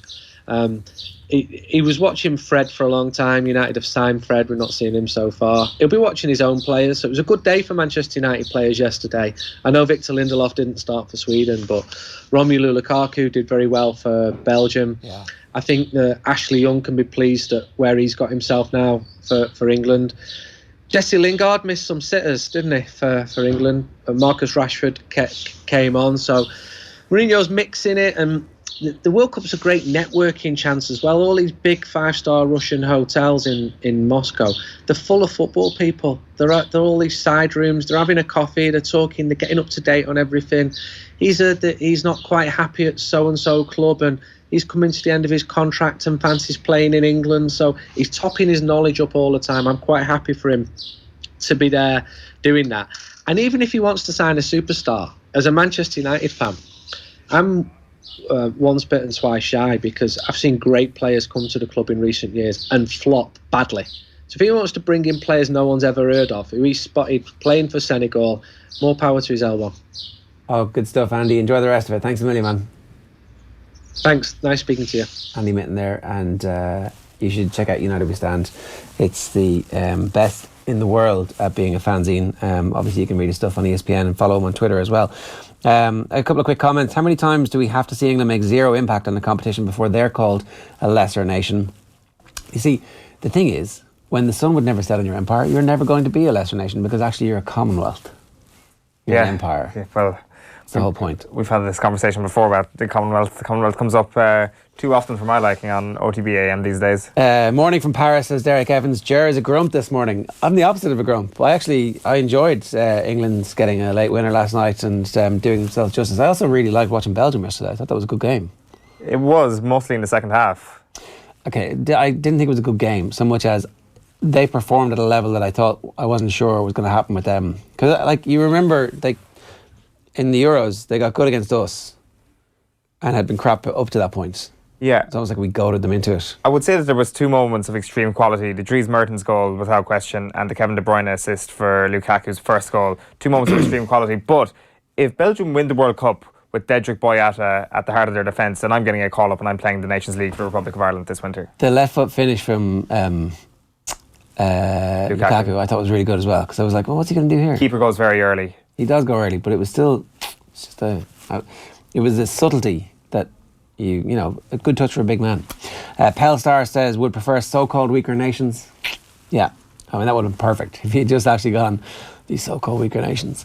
Seamus Bannon, I still believe France will be the winners in the end. Like England and Uruguay, they won without playing at their best. The others didn't. Unlike those two, they have the best squad in the tournament. They will grow into it and only get better. No chance. They're like, you can forget about France, as far as I'm concerned. I hadn't watched the game, and I hadn't realised Griezmann had been subbed off after 70 minutes. It was obviously La Decision had played such a big role in his pre-match build-up that he wasn't ready for the game. Yeah. Like, what a tosser. Well, it's a grim reality of where we're at right now, where that sort of stuff does invade your World Cup preparations. And we saw it last week with Real Madrid and the Spanish Football Federation. We saw it as well with Atletico Madrid keeping Antoine Griezmann. France aren't good enough in terms of... Atletico showed up then and had a photo call with the three French players. So Lamar has signed a contract with them, and then the two lads have re-upped. And it's like, you've already completely overshadowed our build-up to this thing. And now here you are after the first game, getting a photograph taken. Sling your hook. Yeah. No, you're right. And like, there was always going to be a question. There was never going to be a question that they would like implode 2010 level. But there was always a question about Deschamps and how long he's been around there for. And they haven't quite reached that summit that a lot of them would have expected. 2016 obviously was their huge opportunity to do so, and they didn't achieve it. I think we've reached critical mass of Didier Deschamps as France manager, and I just feel that like they're not going to maximise the potential they have in the squad. That texter is right. Arsene Wenger's watching that, very interested. Is like, Didn't get that Real Madrid job. Yeah, this would be perfect, because that texter's right. They do have sublime quality and depth in that squad, which can take them deep into the competition, but they simply won't gel well enough. They won't have a good enough game plan to beat enough good teams as we reach the knockout stages. Keown's comments were stupid, naive and unsurprising. but let's not highlight them because they're always naff. Andy Mitten is surely giving us a wake-up call and really understanding English football. Great stuff. Yeah, Andy, if you had a choice between Andy and Martin Keown, it's Andy all day long and twice on Sundays. I'm looking forward to Simon Brotherton on Saturday saying, "You're welcome to St. Petersburg." Martin Keown has been replaced by Andy Mitten on the advice of an Irish morning show. OTB AM is live with Screwfix.ie, championing the trade with a choice of over 20,000 quality trade products. Now, we've loads more to come. World Cup Daily is coming up at 12:30 today. Yeah, 12:30 in old money. Yeah. And big day ahead, obviously, for the hipsters. Big day ahead for the Russians. Russia, Egypt is a game that will get you salivating, really. So the fixtures today, just so everybody knows how to plan your day around it, the lunchtime fixture is Colombia and Japan. That kicks off at 1 o'clock. At 4 o'clock, it's Poland against Senegal. And then at 7 o'clock, it's Russia against Egypt. That's a huge game. And just a word, right? 7 o'clock kickoffs are brilliant because they're over and it's still early. It's not like... we get up very early now. This is kind of like I get up to 5 o'clock every morning. You go to bed after a 7 o'clock game, get 8 hours sleep. Perfect. It's great. Like, can we Kickstarter to move all European fixtures to 7 o'clock? It's gone the other way. Champions League, 7 o'clock kickoffs in the Premier League. Happy days. Everybody's happy with that. Who's not happy with that? We've gone back to 8 o'clock now, haven't we, with the Champions League? 5 o'clock and 8 o'clock for next season. Yeah, it's grim. It is grim. So you need to sort that out for middle of the night. Imagine if it goes to extra time and penalties. Imagine those poor viewers in Russia who it's like 10 o'clock before a game starts. If they want to watch a Real They've got the World Cup in their own country and sure they can all take the day off because it's the World Cup. It's like, World Cup. Is it a national holiday? Code. Yes, for the month. I mean, Putin was at the opening ceremony. He said we're all great. I took that as a personal license to go and distill my own vodka in my living room. Yeah, just to let those potatoes ferment for the duration of the tournament. How long does it take to actually turn a potato into a glass of vodka would be my question. About 6 hours. 6 hours? That's all. It's 6 hours. Right, so if I just put a potato in a glass and... Should we try it in the office tomorrow? Yeah, that's a good segment idea for World Cup Daily today. Make your own vodka workshop. During his time in Russia, John Duggan has been to visit Moscow Shamrocks, Russia's only GAA club. Here's how we get on. Well, we're here at the Moscow Shamrocks GAA club in Russia when the World Cup is on, and it's the only GAA club in the capital. I'm joined here by Aisling Kinsella. Aisling, you're the PRO, I hear. Yes, I'm currently a secretary, of the club and ladies club officer. So it's just fantastic to hear you say that actually Moscow Shamrocks and the only Gaelic team in Russia. So we're very lucky to be here training on a Sunday morning in the midst of many World Cup fans as well. They've come to join us for the day. So yeah, it's great. Tell us your story, Aisling. My story. Well, I come from Carlow, as you said. I lived in Bahrain in the Middle East for a few years, but then I wanted to take a bit of a challenge, different route. So I chose to come to Moscow to do some teaching. So this is my second year and final year, actually. So I've only a few weeks left. So I'm teaching year 2, and I joined the Gaelic football team here in Moscow as soon as I arrived. And it's been a great little family and community outside my work life. So and it's great that I get to soak up the World Cup atmosphere in the next few weeks as well. So it's great. It's really great, to be honest, and it's what has made Moscow much easier for me. It was quite tough. It was a challenge at the start moving over here, especially with the language barrier. I mean, I moved into a building and not one person spoke English in the building, let alone in my area. So when I reached out to Moscow Shamrocks, they were open to everybody, were welcoming with open arms to everybody. So it was just great to have friends and a family automatically when I arrived here. So it's just been great, and my 2 years has absolutely flown by in Moscow, and I will be sad to leave in a few weeks. So I'm trying to soak up as much as I can of everything and of everyone as I can before I leave. And great to see different nationalities playing Gaelic games. It's incredible, yes. There's Alan, our head coach here, Alan Moore, was saying that there's almost 17 nationalities or more amongst the squad, and we took so many trips over the last 2 years, weekend tournaments away, and had some nice team bonding sessions. So it's just great to see all the different cultures and countries coming together to play our Gaelic sport, which is great, yeah. Have you been able to follow Carlo back home? I have, yes, and I've been updated a lot for messages with all the hype and everything that's been happening over the last few weeks. And I got down to Red Square to take a little photo shoot with the Carlo jersey recently to try and help and give some support from Russia to show that we're reaching out even in all corners of the world for our little county at home. So yeah, it's been great. How have the locals embraced the World Cup, do you think, Aisling? I think they're really catching on to it and opening up to many cultures. I think a lot of people think people in Russia are quite closed sometimes maybe, so I think, to be honest, the World Cup is probably the best thing that's going to happen to Moscow in the next few weeks, and it's going to really open up Moscow as a future destination for people as well. It's not as cold and harsh and angry as people make it out to be, so the World Cup is definitely something that's going to really put it in a positive light, yeah. And you've got friendships forged for life and memories with Moscow Shamrocks. Exactly, and that's what you take. It's the memories and the moments that you make with the people out here. I think the people make everything, regardless of where you are in the world. So I definitely will have a lot to take with me as I move on, and I'll look back on this as definitely an incredible experience for me here in Moscow. And you play yourself? You handy ladies footballer? I play myself, yeah. I've been playing with my local club back at home.